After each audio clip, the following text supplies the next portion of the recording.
Good morning. Today I am going to start immune system disorders or disorders of immune system. Immune system is a specialized system of our body that protect us from pathogens or diseases. Okay, but due to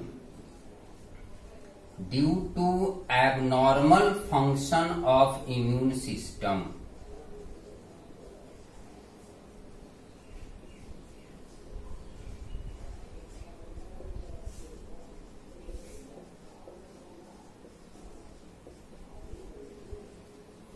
or due to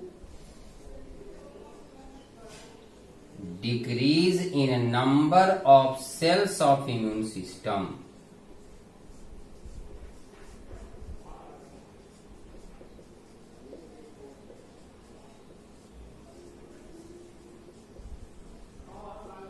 some disorders, some problems occurs in our body, and that is called diseases of immune system, disorders of immune system. Generally, you know, immune system first of all differentiate self and non-self cell को differentiate करता है, and self cell is destroyed by immune system. If immune system is not able to differentiate self and non-self cell, in this condition immune system also destroy self cell and causes some disorders. Okay, there are mainly three immune system disorders occurs in our body. Three immune system disorders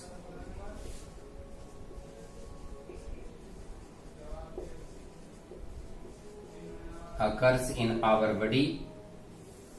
First, allergy,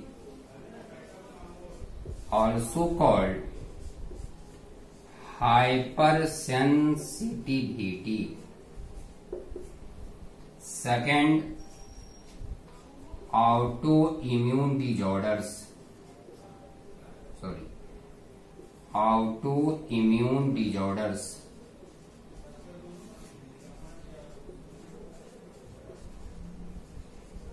And third, immunodeficiency disorder.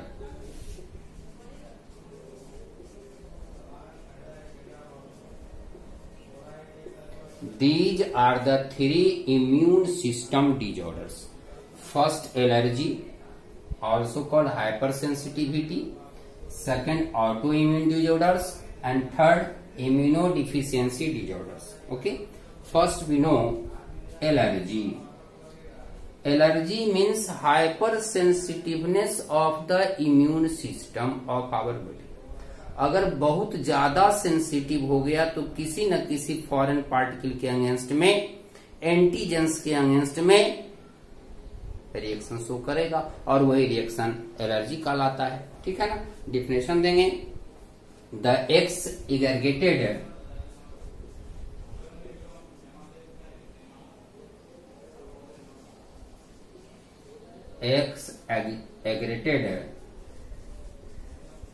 response of X-aggregated मतलब बहुत ही ज्यादा response of immune system to certain chemicals, pathogens, ठीक है, and agents. Certain antigen, chemicals, pathogens, agents. Certain antigens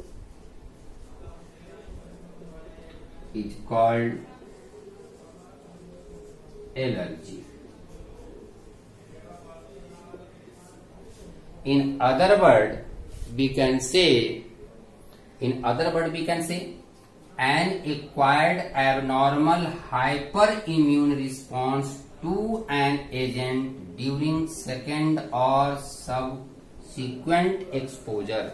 एक बार अगर वह antigen agent हमारे body के कांटेक्ट में आएगा, रिस्पॉन्स होगा, लेकिन कम होगा। अगर वही एंटीजन सेकेंड कंडीशन में आता है तो बॉडी का इम्यून सिस्टम का जो रिस्पॉन्स होगा काफी ज्यादा होता है, और उसी के लिए हम टर्म यूज करते हैं allergy. Okay, the term allergy was given by von Pirquet. Term allergy was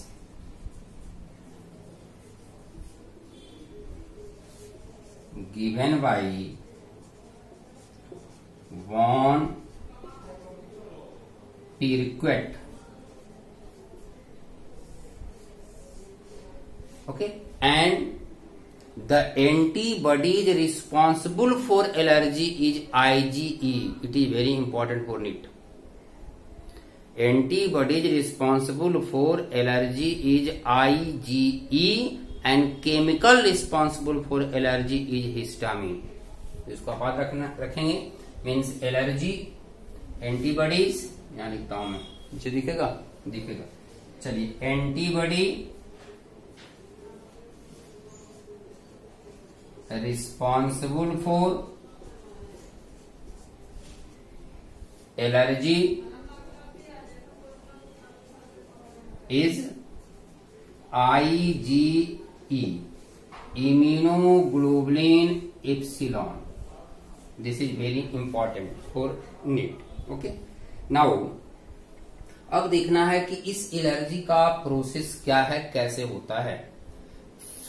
In first case, first of all, when any antigens, foreign particles comes in contact of our body, enters in our body and comes in contact with immune system, cells of immune system, and after activation cells of immune system release antibody IgE. It means IgE is released during first exposure of antigens or foreign particles. Allergy occurs in response to, in against of some external particles, agents, and that agents are called allergens. Simply, agents that cause allergy is called allergens, or the substance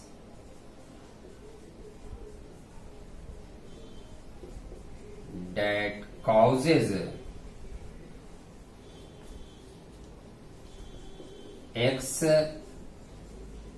exaggerated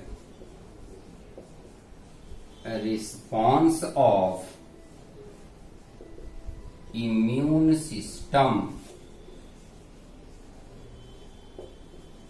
by functioning as antigens. वैसा substance जो antigen की तरह behave करता है और वह aggregated response create करेगा, वैसे ही सब्सटेंस का नाम क्या देंगे, एलर्जेंस। एलर्जेंस में भी फूड पार्टिकल्स, फिजिकल, केमिकल,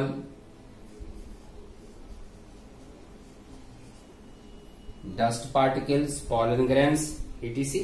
जैसे कि अगर हम फूड की बात करें, फूड सब्सटेंस में एग हो सकता है, मिल्क हो सकता है, एग, मिल्क, ठीक है, food substance causes allergens.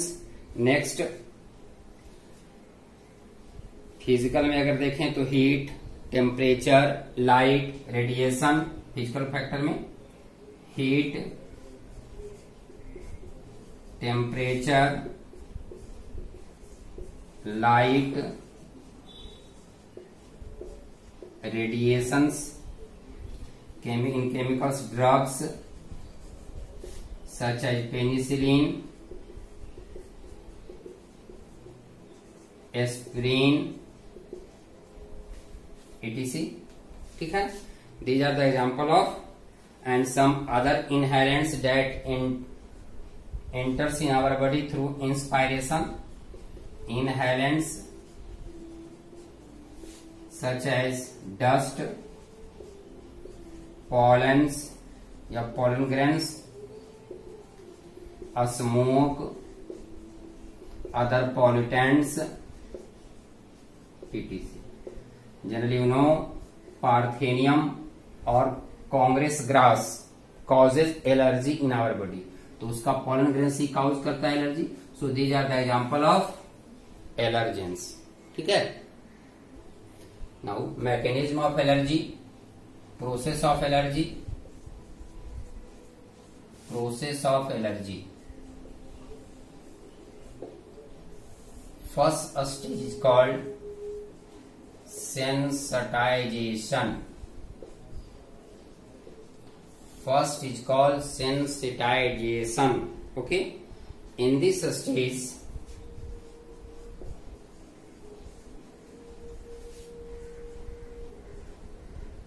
allergens acts as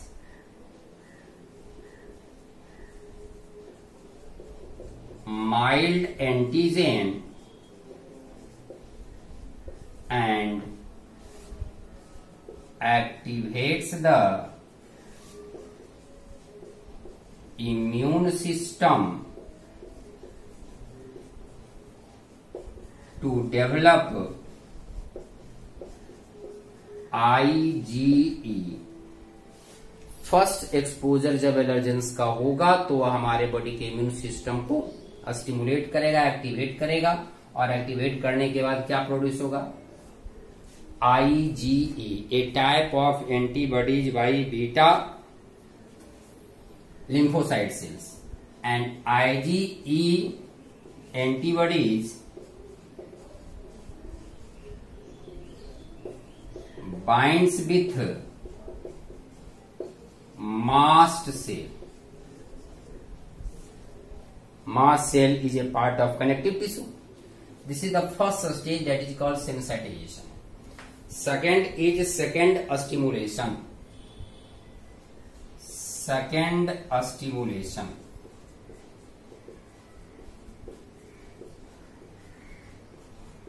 ठीक है.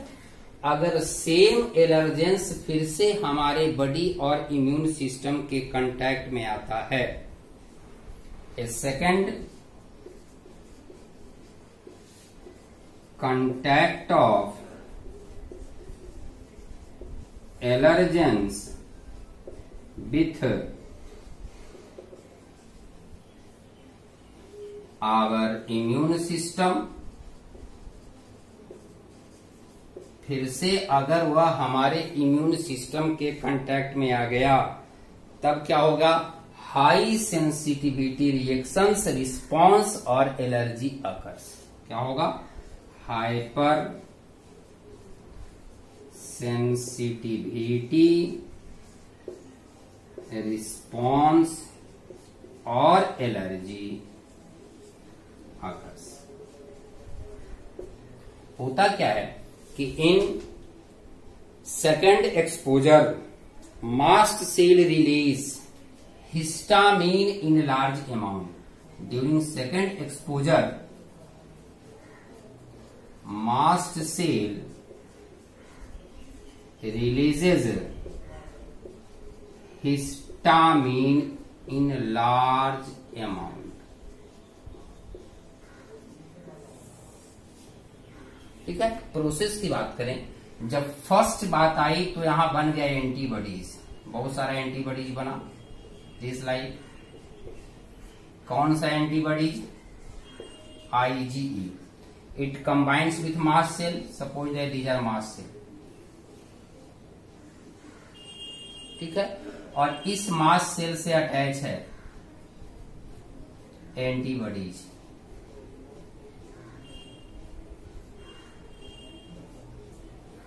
During second exposure hyper sensitivity response of immune system occurs that breaks the mast cell to release histamine, and histamine is vasodilator agents. It is responsible for the dilation of blood vessels. और जब blood vessels का dilation होता है तो बहुत सारे process होता है, चेंजिंग आता है, ध्यान दीजिए. Suppose that this is blood vessels, normal blood vessels, cells in wall of blood vessels. अगर हिस्टामिन का सिक्रीशन हुआ, it dilates the blood vessels. Due to dilation of blood vessels, blood pressure becomes decrease. जब diameter बढ़ जाएगा तो blood pressure क्या होगा, घट जाएगा. साथ ही साथ जो भी स्क्वामस है इसके बीच में कुछ न कुछ गैप भी बन जाएगा, जिस लाइक. और जब गैप बनेगा तो अंदर का जो भी फ्लूइड WBC है, फ्लूइड्स है, वह यहां से बाहर निकलना शुरू कर देगा. इट मीन्स वैसोडायलेशन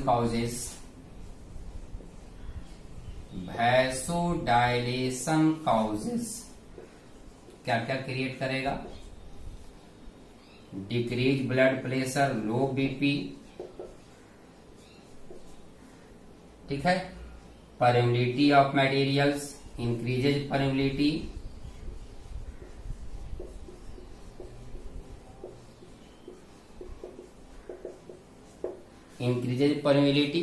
ठीक है.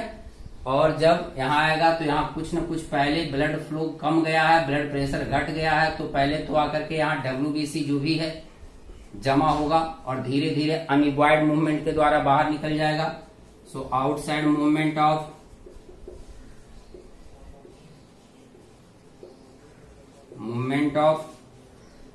WBC, ठीक है. WBC बाहर आना शुरू कर देगा.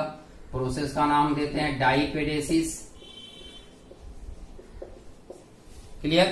आगे चलिए, अब देखिए जब भी ये मूवमेंट आएगा रिजल्ट क्या होगा, hyper sensitivity.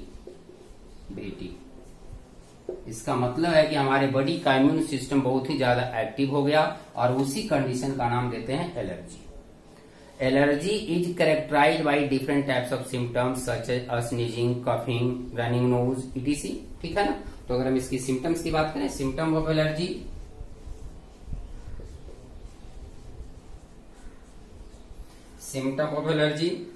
Sneezing,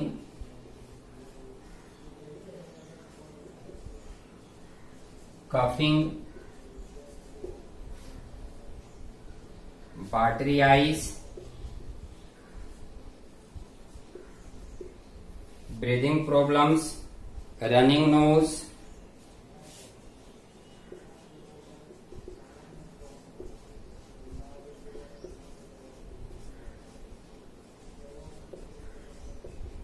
difficulty in breathing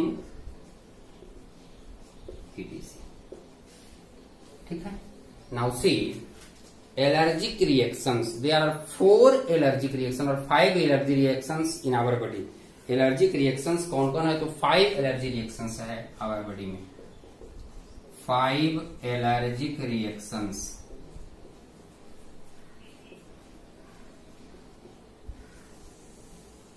First,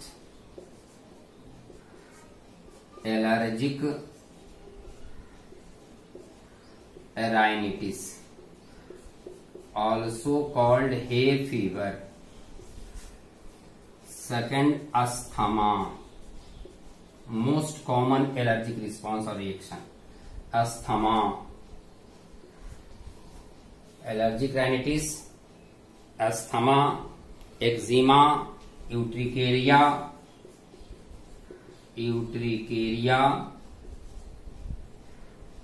first, second, third, fourth, eczema, and fifth, prophylactic shock. These are the different allergic reactions of our body. अब इसमें क्या, sorry, anaphylactic shock, anaphylactic. Okay, अब जरा सा हम सबके बारे में देख लेते थोड़ा थोड़ा।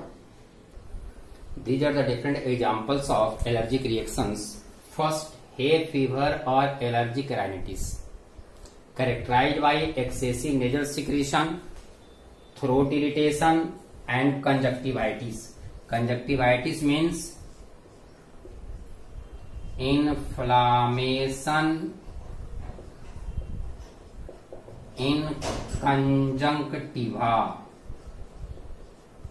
आई बॉल के ऊपर एक लेयर है कंजक्टिव, और उसमें स्वेलिंग होता है तो नाम देते हैं conjunctivitis. Okay, next, asthma due to pollen grains, house dust, food, drugs, etc, characterised by bronchospasm. Characterised by bronchospasm means narrowing of bronchi. Bronchus का डायमीटर घट जाता है, नैरो हो जाता है, रिजल्ट क्या होगा, breathing problem, breathing problem. Okay, next, urticaria, pinkish itchy blisters on skin, पूरे स्किन पर पिंकिश कलर्ड दाने निकलेंगे और इसमें काफी खुजली होता है, धीरे धीरे धीरे धीरे इसका एरिया बढ़ते चला जाता है। This is urticaria. Next, eczema, dermatitis, skin disorders, reddening of skin, formation and rupturing of vesicles. पहले स्मॉल वेस्किल्स का फॉर्मेशन होगा, वह रप्चर करेगा, वहां से कुछ लिक्विड सब्सटेंस निकलेगा और काफी इरिटेशन काउज करेगा, इचिंग काउज करेगा। Next, anaphylactic shock, most severe form of allergy, पूरे एलर्जी में सबसे खतरनाक एलर्जी माना जाता है anaphylactic shock, because it is characterized by systemic allergic response. It means it causes allergic response in whole body, और इसमें बहुत ही ज्यादा अमाउंट में हिस्टामिन का सिक्रेशन होता है। रिजल्ट क्या होता है, पूरे बॉडी का ब्लड प्रेशर डाउन हो जाएगा, और जब ब्लड प्रेशर डाउन होगा तो ऑर्गन्स में प्रॉपर अमाउंट में ब्लड का सप्लाई नहीं होता है, रिजल्ट क्या होता है, डेथ हो सकता है। Fall in BP leads to death of person. So these are the different types of allergic reactions. Now prevention and treatment of allergy. Prevention and treatment. तो पहला, avoid exposure of allergens, avoid the exposure of allergens। अब इसके लिए आपको यह पता लगाना होगा कि एलर्जी का काउज क्या है। जैसे आज हमने क्या खाया, किस एरिया में गया, किसके कांटेक्ट में आया, ताकि हमें ऐसा कुछ सिम्टम्स अपीयर हो रहा है तो उससे बचना होगा। और दूसरा है यूज ऑफ एंटीहिस्टामीन ड्रग्स, जिसको कि सिंपल बोल चाल में हम कहते हैं एंटी एलर्जिक मेडिसिन। ठीक है, तो एंटी एलर्जिक मेडिसिन का हम यूज कर सकते हैं, तो इसके द्वारा एलर्जी का प्रिवेंशन होगा, ट्रीटमेंट होगा।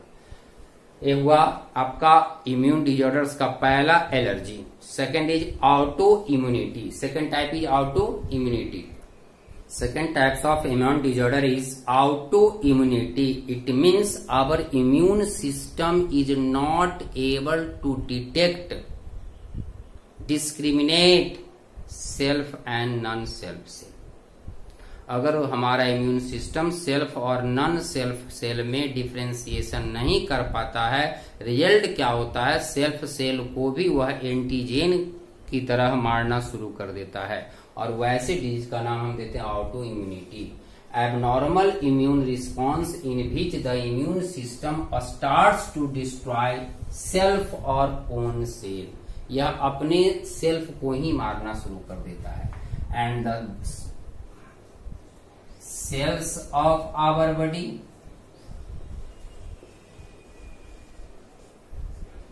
that is destroyed, that are destroyed by immune system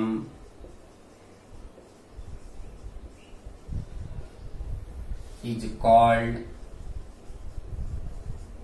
auto antigen और सेल्फ एंटीजेन। बॉडी का अपना सेल्फ सेल है, लेकिन वह एंटीजेन की तरह बिहेव करने लगा।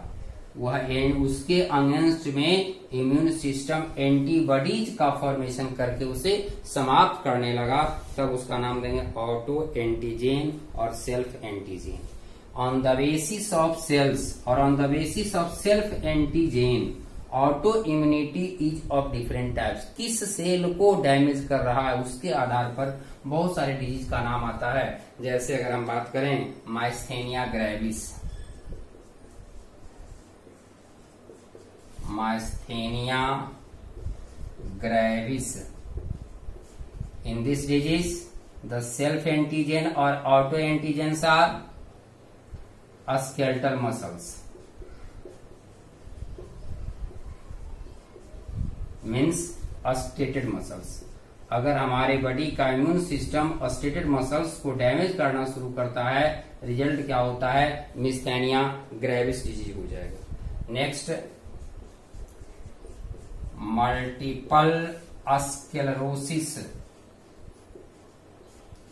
इन this disease myelin sheath of nervous system is destroyed.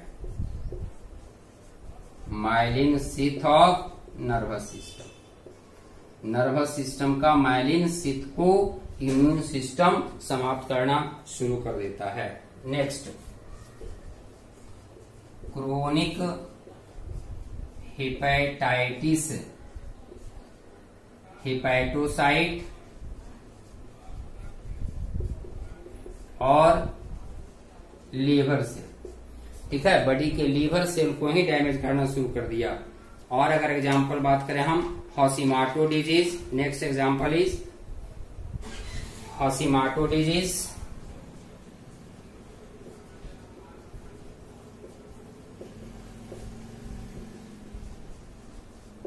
In this type of auto immune disorders thyroid cells are destroyed. और अगर थायराइड सेल का डिस्ट्रॉय करना शुरू कर देगा, रिजल्ट क्या होगा? थायराइड सेल से बनने वाला हार्मोन थायरॉक्सिन का प्रॉपर अमाउंट में सिक्रेशन नहीं हो पाएगा। Next, rheumatoid arthritis,